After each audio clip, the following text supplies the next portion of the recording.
The incident today occurred in Ganzhou City, Jiangxi Province, China.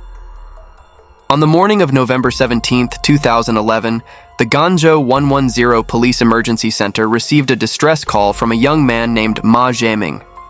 According to Ma's statement, he discovered that his wife, Jiang Yunlu, was dead in the family clothing store and requested the police to come to the scene. About 30 minutes later, the criminal investigation team from the Nankang District Police in Ganzhou City arrived at the scene to investigate. The crime took place at a storefront in Longling Township, Nankang District. According to Ma, his wife Jiang, 27 years old and a local of Ganzhou, had rented this two-story building over a year ago. The first floor was a clothing store operated by Jiang, and the second floor was where she lived. It was clear that Jiang was a beautiful and capable woman, financially independent. When the body was discovered, Jiang was lying on her back near the stairs of the second floor. Although she was wearing a black long-sleeve coat and a pink sweater, both were disheveled, with her clothing in a disorderly state. The lower part of her body had been pulled down. Initial signs suggested that Jiang may have been sexually assaulted after death. What was strange was that next to Jiang's body, there was a new pair of wool slippers. According to her husband Ma, these slippers were not the ones Jiang usually wore. This led the Ganzhou police to speculate that the slippers, neatly placed next to the body, might have been deliberately left by the perpetrator to create a crime scene that appeared undisturbed. The second floor also contained Jiang's bedroom. The bedspread was not folded neatly, but forensic experts found no signs of a struggle in the bed area. Next to the bed was a table with clothing and used cosmetics scattered on it. Along with the cosmetics, there were 2 boxes of condoms, one of which had been opened. According to Ma's account, Jiang's gold necklace and mobile phone, which she usually wore, were missing from the scene. The Ganzhou police believed that the crime may have been financially motivated. However, further examination by forensic experts disproved this theory. First, about 2 meters from the body, there was a cardboard box inside which forensic experts found Jiang's handbag and wallet. Inside the wallet, there were several hundred yuan in cash. The condition of these items suggested they had not been forcibly searched. Additionally, behind the bedroom door, the experts discovered a large plastic bag containing a substantial amount of cash in various denominations. After a quick count, the total amount was over 8,000 yuan. Based on these 2 findings, forensic experts concluded that although the perpetrator had time to assault the body after the crime, he did not take time to search for money or valuables. This suggested that the motive for the crime may not have been financial. If Jiang's gold necklace and phone were indeed taken, it might have been a spontaneous action by the perpetrator. Besides the bedroom, the second floor also contained a bathroom. In the toilet, forensic experts found a used condom wrapper, which matched the brand of the condoms found on the table in the bedroom. Although the main crime scene was on the second floor of the store, the perpetrator had certainly passed through the first floor clothing store during the crime. Therefore, the Ganzhou police continued to thoroughly examine the first floor and uncovered some additional mysterious clues. First, at the foot of the stairs on the first floor, forensic experts discovered a pair of slippers. These slippers were identical to the ones placed next to Jiang's body. According to her husband, Ma, these slippers were the ones Jiang usually wore. Based on the condition of one slipper being turned over, the Ganzhou police speculated that there might have been a violent struggle at the foot of the stairs on the first floor. At the corner of the staircase leading from the first to the second floor, they found marks that were suspected to have been caused by dragging the body. Alongside these marks, forensic experts also recovered a male shoe print, believed to belong to the perpetrator. Based on this, the police theorized that the perpetrator may have struggled with Jiang on the first floor before dragging her body upstairs. If this theory is correct, then the perpetrator was almost certainly a single man acting alone. If there had been 2 perpetrators, they could have easily carried the body without leaving such clear dragging marks. After analyzing the shoe print, forensic experts produced a sketch of the perpetrator's characteristics. Male, wearing size 42 shoes, standing around 5 feet 5 inches to 5 feet 7 inches tall, between 20 and 30 years old, with a slim build. On the first floor of Jiang's clothing store, although the walls were lined with clothes and shelves filled with shoes and socks, the police found no clear signs of a struggle. All of the merchandise was neatly arranged. Given this unusual situation, the Guangzhou police speculated that the perpetrator could have been someone familiar with Jiang or a customer, and the victim may have been attacked unexpectedly when she was off guard. On the afternoon of the discovery, the chief forensic pathologist completed the preliminary autopsy. The examination revealed clear marks of strangulation on Jiang's neck, as well as petechial hemorrhages in her eyes and conjunctiva, and signs of bleeding in her thyroid gland. Based on these findings, the forensic pathologist concluded that Jiang had been violently strangled, leading to her death from mechanical asphyxiation. The estimated time of death was between 8:30 p.m. and 10:30 p.m. on the night of the crime. While the forensic experts did not find any male semen in Jiang's body, based on the evidence at the scene and the state of her clothing, forensic experts speculated that the perpetrator may have used a condom when assaulting her body. The condom wrapper found in the bathroom might have been left by the perpetrator after the crime, but the actual condom, an important piece of evidence, was nowhere to be found. In addition, the forensic pathologist discovered something unexpected. Jiang was more than 2 months pregnant. This means that the crime claimed the lives of 2 individuals.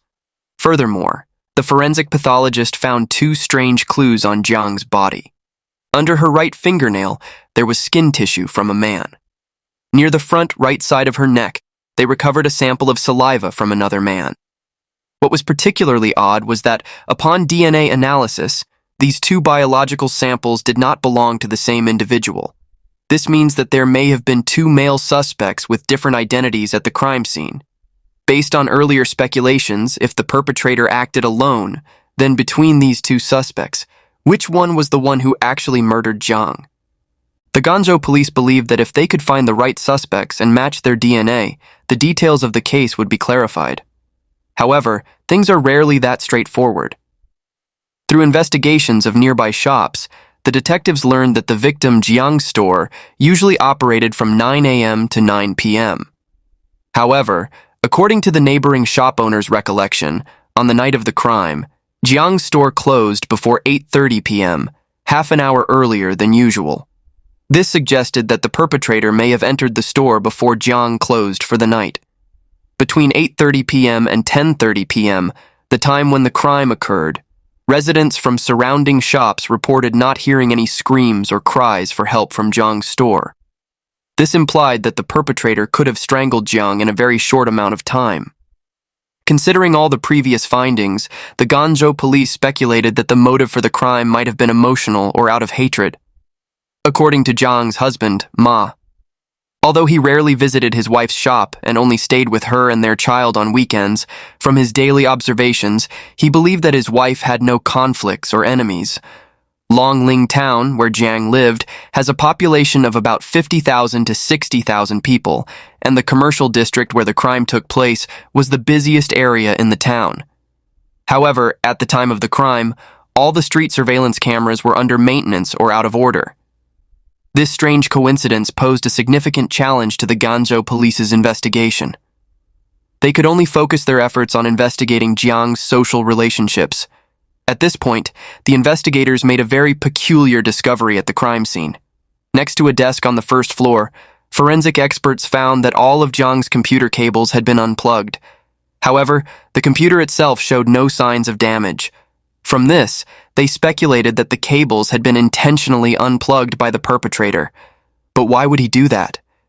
Was there something on Jiang's computer that he was trying to find? The investigators decided to conduct a thorough search of the computer. They discovered that Jiang had stored a large number of contacts with male friends. There were more than 80 male friends just on her chat software. Moreover, the content of the conversations between Jiang and most of these men was rather suspicious. From this, the Guangzhou police speculated that the case might be related to a personal dispute between Jiang and one or more of these male friends. Among these contacts, one named Sun Wukong quickly attracted the attention of the investigators. Upon reviewing the conversation history, the police found that this person had threatened Jiang, demanding that she cut ties with her other lovers or face consequences. After further investigation, the detectives quickly identified the real identity of Sun Wukong as Wang Xingwu, 28 years old, who, in 2010, had worked as a government employee in the Nankang district of Guangzhou City. After calling him in for questioning, the investigators discovered that Wang was 5 feet 8 inches tall, with a slim build, which matched the description of the perpetrator. When confronted with the investigators' questions, Wang did not deny his questionable relationship with Jiang, and admitted that they had had conflicts in the past. He even acknowledged that he had threatened Jiang. However, in the end, Wang justified his actions by claiming that he had only said a few things to scare Jiang, and that he had never intended to harm his beautiful lover. But when asked about his specific whereabouts on the night of the crime, Wang claimed that he had poor memory and could not recall the details. It was clear that he might have been avoiding the question or trying to conceal something. What raised more suspicion was that the investigators found 2 distinct scratch marks on Wang's neck. Based on their shape and location, they appeared to be consistent with fingernail scratches. As a result, the investigators quickly took a blood sample from Wang to compare his DNA with the skin sample found under Jiang's fingernails. However, the final results revealed that the 2 DNA samples did not match. This unexpected outcome left the investigators feeling disappointed, and they had no choice but to temporarily rule out Wang as the perpetrator. To broaden the investigation, the detectives then examined Jiang's call history. They discovered a phone number with the last 4 digits of 7893, which had been in frequent contact with Jiang, particularly on the evening of the crime. At 7:04 p.m. on the night of the incident, this number had made a final call to Jiang that lasted 2 minutes and 16 seconds. Through records from the phone service provider, the Guangzhou police quickly identified the owner of this number. Zhang Yuankai, 27 years old, who in 2010 had worked as a technician at a woodworking factory in Nankang district, Guangzhou City. The investigators also discovered that Yuankai was 5 feet 8 inches tall, with an average build that was slightly slim, characteristics that matched the description of the perpetrator. What was more significant was that Wang, Jiang's lover, had mentioned Yuankai during his own interrogation. He had even warned Jiang not to associate with Yuankai before the crime occurred. Wang explained that Yuankai had a gambling habit and was heavily in debt, often borrowing money from Jiang, anywhere from several hundred to several thousand yuan per month, and that his debt had accumulated to over 10,000 yuan. As a result, Wang believed that Yuankai, frustrated by repeated debt collections, might have harbored resentment toward Jiang and developed an intent to kill her. Following this lead, the investigative team decided to approach Yuankai directly. During the interrogation, Yuankai remained calm. He openly admitted that on the night of the crime, he had received a call from Jiang and emphasized that it was a debt collection call. Yuankai claimed that he had been showering in the factory's bathroom at the time, and afterward returned to his room where he stayed inside the rest of the night. The investigators then spoke with the bathroom attendants and other colleagues to verify Yuankai's whereabouts. They all confirmed that around 7 p.m. on the night of the crime, Yuankai had indeed entered the bathroom to shower and then returned to his room, not going outside again. Based on the estimated time of death for Jiang, the Guangzhou police had essentially ruled out Yuankai as a suspect due to the lack of opportunity to commit the crime. However, they never suspected that Yuankai might be hiding something else. By November 24, 2011, 7 days had passed since the crime, and Jiang's body still lay in the morgue. The investigative team was under significant pressure. In order to make a breakthrough, they decided to review the case and the available evidence once again. During this review, they accidentally considered one person, Ma, Jiang's husband. Upon further observation, an investigator noticed that since the crime occurred, Ma, as the victim's husband, had been unusually calm, which was very different from the typical reactions of someone whose close relative had been harmed. Although the shoe prints found at the crime scene did not match Ma's shoe size, the investigators decided to conduct a preliminary investigation into Ma from other angles. According to Jiang's parents, Ma and Jiang's marriage had indeed been problematic for a long time. It was only a month before the crime that the tension between them seemed to ease. The main reason for this was likely because Ma had learned that his wife, Jiang, was pregnant. But given that both Jiang and her unborn child were murdered, why did Ma remain so calm? According to Ma's parents, on the evening of the crime, although Ma was home resting, he arrived back at his house around 10 p.m. Ma's house was a 30-minute drive from the clothing store where the crime took place. This meant that Ma's time outside perfectly overlapped with the time frame of the crime, making it entirely possible for him to have committed the act. The investigative team decided to summon Ma for another round of questioning. During the interrogation, they discovered that no one could verify Ma's whereabouts on the night of the crime. According to his own account, after finishing work, Ma said he was in a bad mood and went for a solitary walk by the river until after 10 p.m. when he returned home. However, this statement was quickly contradicted by surveillance camera footage along the route. Surveillance footage showed that at 8:15 p.m., before the crime occurred, Ma was seen riding his motorcycle from his workplace in the direction of his wife's clothing store. Then, at 9:37 p.m. that same night, Ma appeared again on the camera footage on the same stretch of road. It was clear that Ma was hiding something from the Guangzhou police. In order to leave no stone unturned, the forensic experts took a blood sample from Ma. However, the final DNA test results revealed that Ma's DNA did not match the two male DNA samples found on Jiang's body. The investigation once again hit a deadlock. Although the Guangzhou police had obtained biological samples from the perpetrator, all three main suspects had been cleared. The investigators urgently needed to find a new breakthrough. They kept rethinking every detail of the case. It seemed that all three men had the opportunity to commit the crime, but the evidence related to them contradicted the suspicions. Could there have been issues with the evidence or witness testimonies?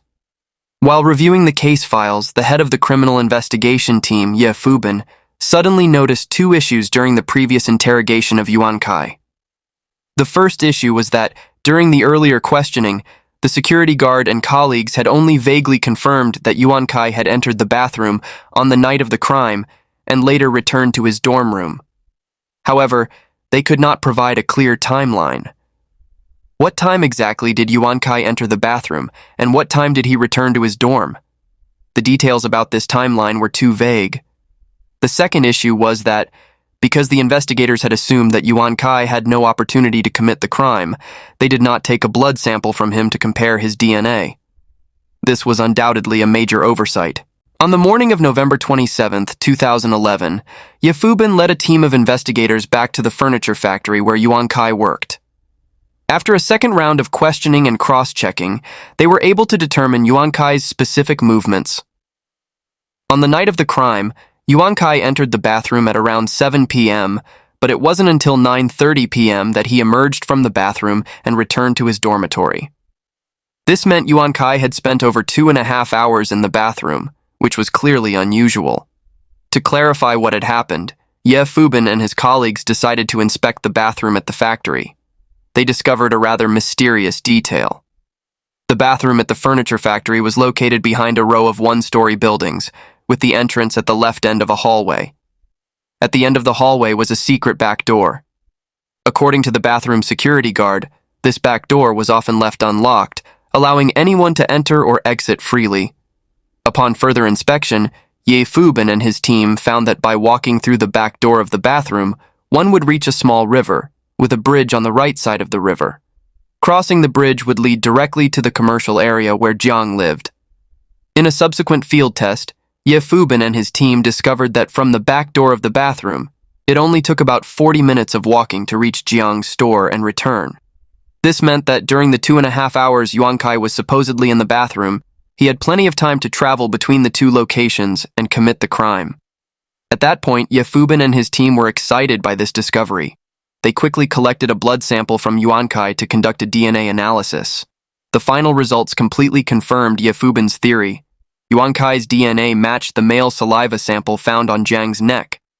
Faced with this irrefutable evidence, Yuan Kai's face immediately turned pale. However, he then told the investigators a bizarre and hard-to-believe story. In the interrogation room, Yuan Kai admitted that he had been to the crime scene, but insisted that he had not killed Jiang. According to his testimony, around 7:15 p.m. on the night of the crime, he had just entered the bathroom when he received a phone call from Jiang. The call was to remind him to repay his debt. Yuan Kai claimed that, due to his long-standing debts and having not seen Jiang for some time, when he heard her voice, he became aroused. So, Yuan Kai lied, telling her that he had just been paid and was willing to repay part of the debt immediately.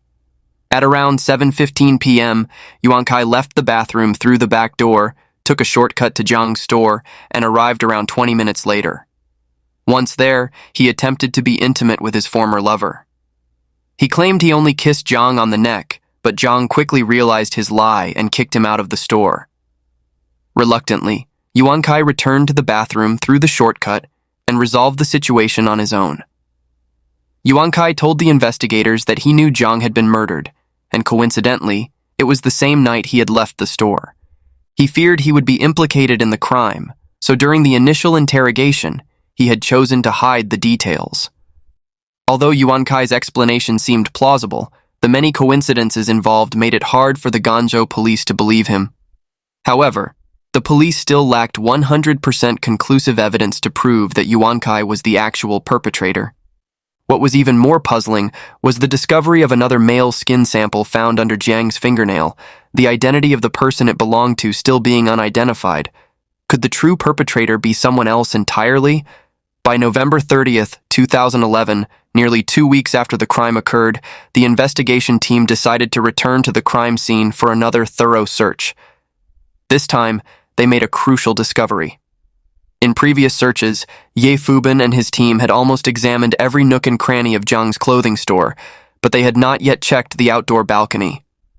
The balcony was about 3 feet below the window, and since the window had bars installed, it was impossible for the investigators to lean out and fully observe the balcony from inside the room. Realizing this oversight during their examination, the technical team brought in a ladder and climbed up. In a corner of the balcony, they discovered a used condom.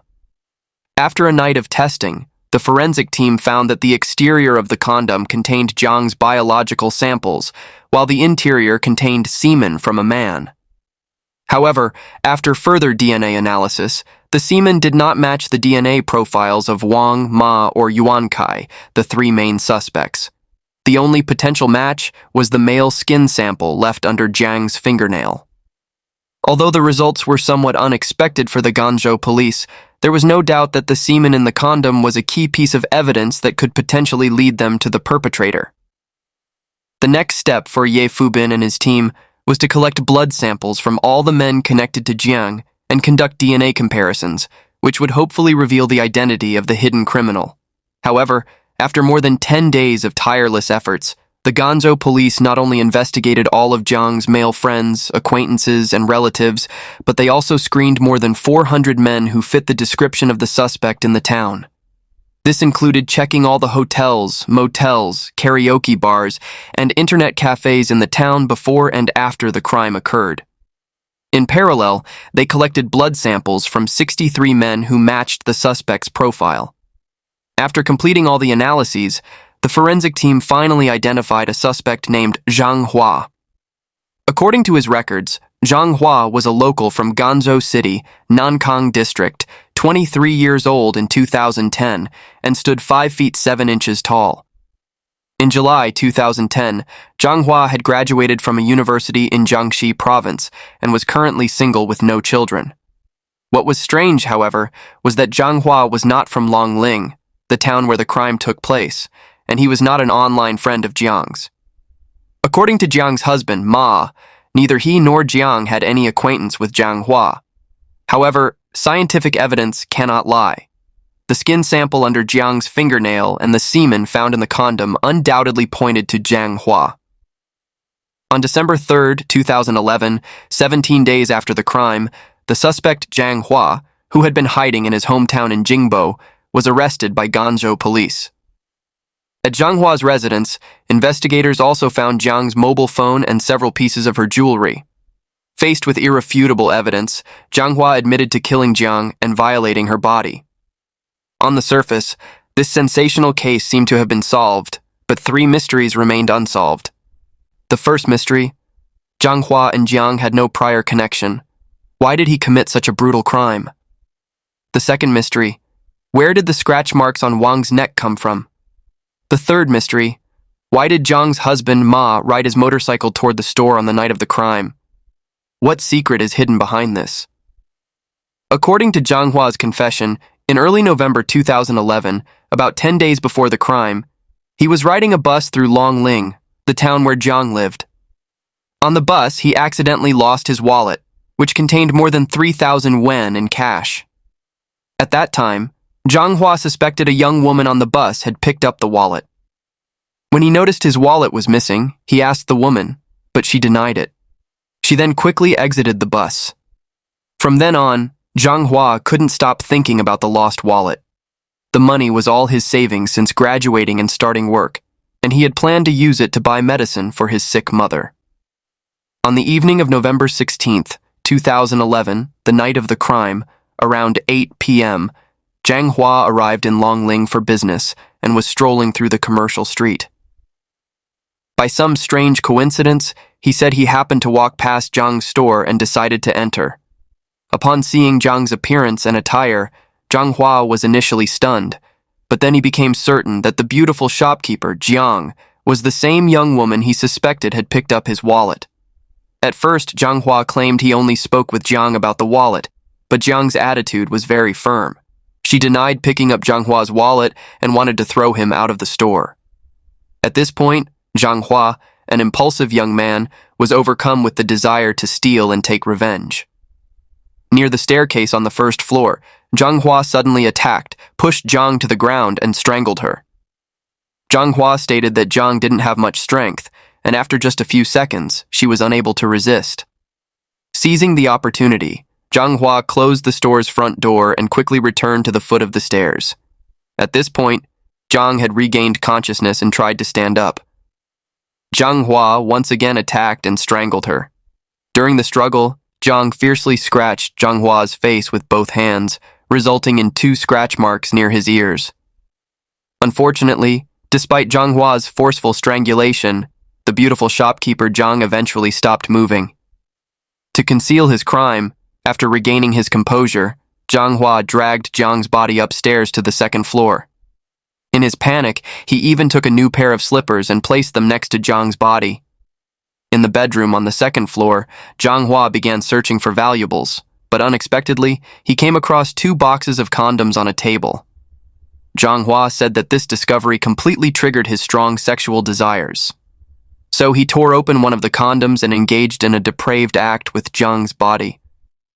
Afterward, Jiang Hua threw the used condom out of the window.